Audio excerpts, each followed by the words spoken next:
Good morning, sunshine. Welcome back to my channel. Today I'm going to be drawing a mermaid for MERMAY. If you don't know what MERMAY is, it's basically a challenge in which you draw one mermaid every day for the month of May. Unfortunately, I will not be posting a mermaid every day on YouTube because I've learned through Inktober that filming, editing, and posting a video every day is way too much work for me at this point in my life. I hope to be able to do more mermaid videos next year, but for now, I'll settle on one mermaid video a week for the entire month of May. This week's mermaid is a deep sea mermaid. I'm using Prismacolor Premier markers to color this in. They are alcohol based, which means you can blend them together and create pretty interesting effects. I am also using Micron pens for the line art, which I really like because they work great with markers, they don't smudge at all, and they dry really fast. At the end of the piece, I also use my white gel pen to outline the mermaid and make her kind of pop from the background because I realized I used two similar values and it wasn't really looking how I intended it to look. An interesting thing I tried this time, and that you can see right now, is that I went in straight with my markers and colored the sketch directly before doing the line art. It was an interesting experiment. I like that I didn't have to wait for the line art to dry because I'm incredibly impatient when it comes to art, and apparently a minute or two is too much for me to wait. What I didn't, however, like is that there's some areas where the sketch wasn't precise enough and it was hard to tell where her tail ended and the background began, and I kind of had to guess when putting down the marker. I think I did a really good job regardless of the difficulties. Eventually, before I go in with the skin, I do add my line art first because I figured out I can't mess up the skin. That's like the one area you can't mess up. So I figured I'd be safer with my line art, so I went back to line art first and then color after. This was really good practice because I want to eventually do a no line art challenge, so I was testing out the waters a little bit. My color palette for this is very simple. I watched many videos recently on color theory, and through them I've kind of learned where I fall short with my colors. The issues I run into are usually that I try to put too many colors and the end result ends up looking muddy or disjointed.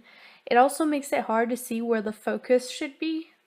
Another problem I have with color theory is that sometimes I have difficulty seeing it as a different thing than values. For example, I'll finish a piece and then think, oh man, I chose the wrong colors. The characters kind of blend in with the background. They're too similar. Or, oh man, I chose the wrong colors. Everything is so dark. Those are problems with the tones and values rather than my color choices themselves, and I need to learn to differentiate between the two problems. For now, I decided that I'll be working only on colors and kind of disregarding values until I can find my footing. So today I went with purple and yellow because yellow is one of my favorite colors. I just think it's so bright and happy, and so with the purple, since they're complementary colors, they work well together and kind of complement each other. Using mainly dusty colors and then a bit of gray was also a way to limit my color palette so I could learn to work with less colors overall. One problem I had with this is that I don't have any purple markers. I have two purple markers. The one I use for the base of the skin is called Blue Slate. So I guess it's not technically a purple, but it does show up as purple a little bit.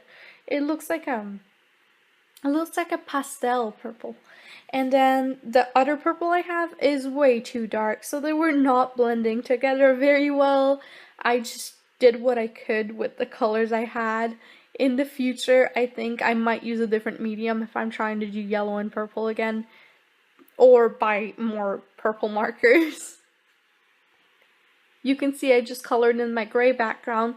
I had so many problems getting it to look flat, and when it did end up looking kind of flat, I was like, oh, why did I go for a flat background? I don't know, I don't like it.